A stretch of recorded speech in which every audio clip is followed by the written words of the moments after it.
जो कहानी मैं आपको सुनाना चाह रहा हूँ एक रियल कहानी है और मेरी सबसे बड़ी चिंता अपने बच्चों को लेकर आपको लेकर वही रहती है।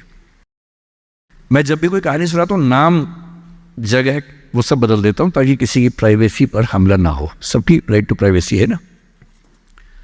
एक बच्चा था जिसको मैं जानता हूँ, बचपन से जानता हूँ, बहुत ही जबरदस्त आर्टिस्टिक बच्चा, म्यूजिक का उस्ताद। उसके घर में लगभग सब लोग म्यूजिक के उस्ताद थे, इंस्ट्रूमेंटल म्यूजिक, वोकल म्यूजिक, हर चीज में अच्छा, पढ़ने में भी ठीक, बढ़िया। और जब हम स्कूल में थे, वो मेरी क्लास में तो नहीं था, थोड़ा सा अलग क्लास में था, पर स्कूल में बहुत पॉपुलर था being into music. I was in debating, he was into music. और बाद में उसने हमारा स्कूल छोड़ भी दिया कुछ समय के बाद, फिर वो कहीं और चला गया, फिर हमारा मिलना नहीं हुआ। उस समय ना तो व्हाट्सएप था ना यूट्यूब था, तो बाद में मिलने का स्कोप भी नहीं रहता था। जो एक बार चला गया वो चला ही जाता था उस समय। अब तो बच्चे जिंदगी भर दोस्त रहते हैं। फिर जब मैं दिल्ली यूनिवर्सिटी में आ गया, ग्रेजुएशन कर चुका था, उसके बाद अचानक मुझे एक बचपन का दोस्त मिला जिसने मुझे एक इंटरेस्टिंग क्या डेवास्टेटिंग बात बताई।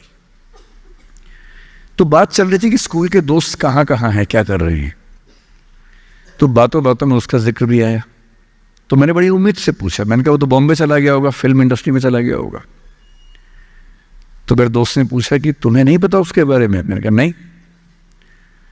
उसने कहा यार वो जेल में है, and he was one of the most creative students of our school. मैंने कहा जेल में क्यों है? बोले सच में नहीं पता। मैंने कहा सच में नहीं पता मुझे। बोले वो ग्रेजुएशन करने के लिए जब गया तो पता नहीं क्या हुआ, उसकी थोड़ी संगति खराब हो गई। बैड कंपनी जिसको हम बोलते हैं, जो इस उम्र में अच्छी लगती है, वही वाली। तो कॉलेज लाइफ में थोड़ी बहुत बैड कंपनी सबकी होती ही है, हल्की फुल्की होती है, एक सामान्य बात है। अच्छा, बच्चा बच्चा ना रहे ये भी तो अच्छी बात नहीं है ना। थोड़ा बचपन तो जीना भी चाहिए, थोड़ा शरारतें करनी भी चाहिए। पर किसी किसी का दुर्भाग्य होता है कि ज्यादा हो जाता है। उसके साथ ऐसा हुआ। उस सब प्रोसेस में उसको ड्रग्स की आदत लग गई। और ड्रग्स एक ऐसी चीज है, एडिक्शन ऐसी चीज है कि उसमें वन वे रास्ता होता है, टू वे नहीं होता है। आप जा सकते हैं, वापस नहीं आ सकते। मतलब 1000 लोग जाएंगे तो उनमें से एक आध वापस आएगा, वो भी इतने मुश्किलों से जो ऑलमोस्ट इम्पॉसिबल है। I have seen many such cases. Social welfare department से मेरे कई दोस्त ऑफिसर्स हैं, तो मैं उनसे जब पूछता हूँ बताते हैं, मैंने ऐसे लोगों को देखा है 10-10 साल से स्ट्रगल कर रहे हैं एडिक्शन से बाहर आए कि नहीं आ पा रहे, खत्म हो गए हैं। उस बच्चे को ड्रग्स की आदत पड़ गई कॉलेज में जाके, पेरेंट्स को पता ही नहीं था। तो जब पेरेंट्स को भनक लगी तो उसको दबाव बनाया कि तुम घर आ जाओ।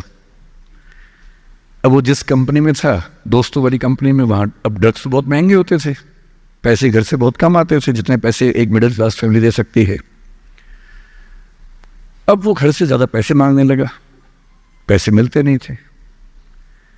उसको अपने ही घर के लोगों पर गुस्सा आने लगा।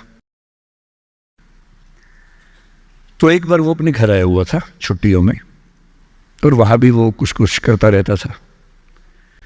उसके पेरेंट्स ने उसको बहुत समझाया कि बेटा ऐसा मत करो। और एक दिन इस बात पे झगड़ा बढ़ गया।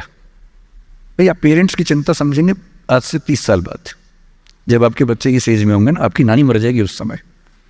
नानी मरना एक मुहावरा है, इसका मतलब बहुत चिंता में रहेंगे उस समय आप। और उस दिन पता नहीं क्या हुआ, एक झगड़ा हुआ, क्योंकि जो एडिक्शन के शिकार हैं उनका दिमाग उनके कंट्रोल में नहीं होता है। यहाँ तक कि जो ड्रिंक करते हैं, ड्रिंक एक लेवल से ज़्यादा कर लें तो दिमाग कंट्रोल से बाहर निकलने लगता है। ड्रग्स में तो ये एलिमेंट बहुत ज़्यादा होता है। और आधी रात को उसने क्या किया, उसने अपनी फैमिली के 5 लोगों का मर्डर कर दिया। मर्डर। उसने खाने में जहर मिलाया, लगभग सब लोग उससे मर गए। एक मेंबर नहीं मरा क्योंकि उसने खाना खाया नहीं उस दिन। तो उसको उसने अलग से मारा। और ये बात है जब उसकी उम्र लगभग 17-18 साल की थी, या 19 के आसपास रहा होगा। उसके बाद वो जेल गया। मुझे उसके बाद से पता ही नहीं कि क्या हुआ, फांसी हुई या उम्र कैद हुई या क्या हुआ, ना तो मुझे पता है, ना मैं इंटरेस्टेड हूँ जानने में। मैं उसका नाम हम सब जानता हूँ, एंड 1-2 क्लास स्कूल में ऐसी थी कि वो हम आसपास थे, जानते थे, पहचानते थे एक दूसरे को। मेरी सबसे बड़ी चिंता ये होती है बच्चों को लेकर कि किसी भी गलती से वो ड्रग्स में ना चले जाएं। आप सबसे रिक्वेस्ट कर रहा हूँ हाथ जोड़ के, कुछ भी कर लेना, ये मत करना। बदमाशी करो, शरारत करो, थोड़ा इश्क विश्क होगा करो, कोई दिक्कत नहीं। किसी को चीट मत करना, ड्रग्स में मत जाना, क्योंकि इन रास्तों पे जाने के बाद वापसी का रास्ता नहीं है, पूरी जिंदगी खत्म हो जाती है। एक शायर ने कहा है, बस एक कदम गलत उठाता राह शौक में, राह शौक का मतलब शौक के रास्ते पर चल पड़े थे। बस एक कदम गलत उठाता राह शौक में, मंजिल तमाम उम्र मुझे ढूंढती रही।